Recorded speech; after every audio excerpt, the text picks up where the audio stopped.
Now this is a car that BMW does best, a small, agile, rear-wheel drive sports coupe. Now we've already driven the 2 Series overseas, but it's just arrived in Australia, and we've come down to Tassie, home of some of the greatest roads in Australia, to see how it handles on home turf. The 2 Series is a new name for BMW, but it is clearly not a new concept. The German car maker has been making small coupes since the 1960s, which is when it really hit its straps with the iconic 2002.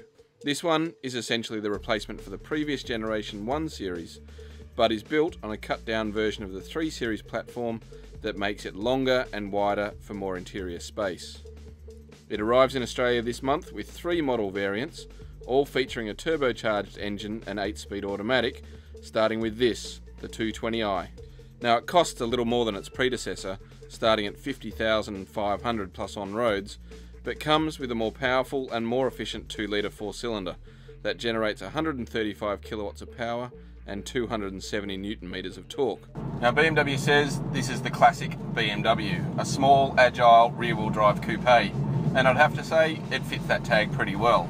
With a perfect 50-50 weight balance, this thing has a really sweet chassis underneath it that balances both comfort and handling reasonably well. Unlike past BMWs, and particularly the small cars, which were quite sharp, this thing is really smooth over the bumps and also quite fun to chuck around. The steering is really good, and particularly in the M235i with the Servotronic variable rack, it is really quite sharp. And the 8-speed automatic in all 3 cars is silky smooth and offers the best of both worlds. In terms of around town, you wouldn't even know that it's changing gears apart from the tacho, dropping a few hundred revs. As for inside, well, it feels pretty much like most other BMWs. It's a really familiar place, doesn't sort of have its own sporty character, which is a bit of a shame. And some of the plastics in the baby car, the 2 Series and the 1 Series, are a little cheaper and harder than you get in the upper level cars. And while it's only a 4-seater, there is a little bit more space in the back, particularly compared to the last 1 Series coupe, with 21mm more legroom and 6mm more headroom, despite the car being 5mm lower overall. Now, if there's one criticism about the 2 Series coupe, is that it's actually quite noisy on the road. Now, both the 2-litre cars are actually well insulated from the engine, which is a bit of a shame in the 2-litre petrol car because it's quite raughty.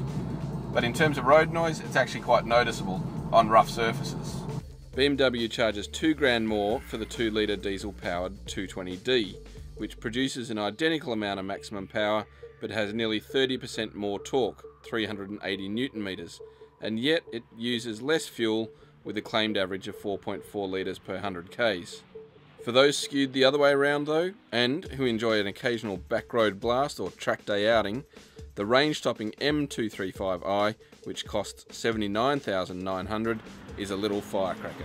It is faster than the hardcore and rigid-edge 1 Series M coupe it effectively replaces, and it's almost as quick as the outgoing V8 powered M3, with a claimed 0 to 100 kilometers an hour sprint of just 4.8 seconds.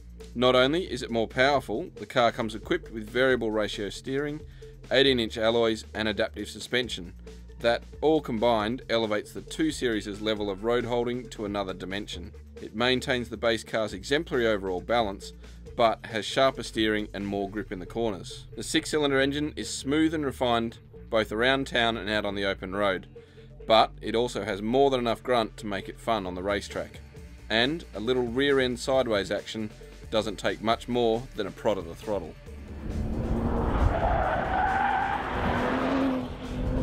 So, what's the verdict on the BMW 2 Series coupe? Well, it's a great little car, certainly more stylish on the outside, larger on the inside, and more efficient and powerful under the bonnet. Unfortunately, the 4-cylinder models really don't have a defined sporty character all of their own. They drive a little bit too generic, until you get to the M235i, which is a cracking little pocket rocket.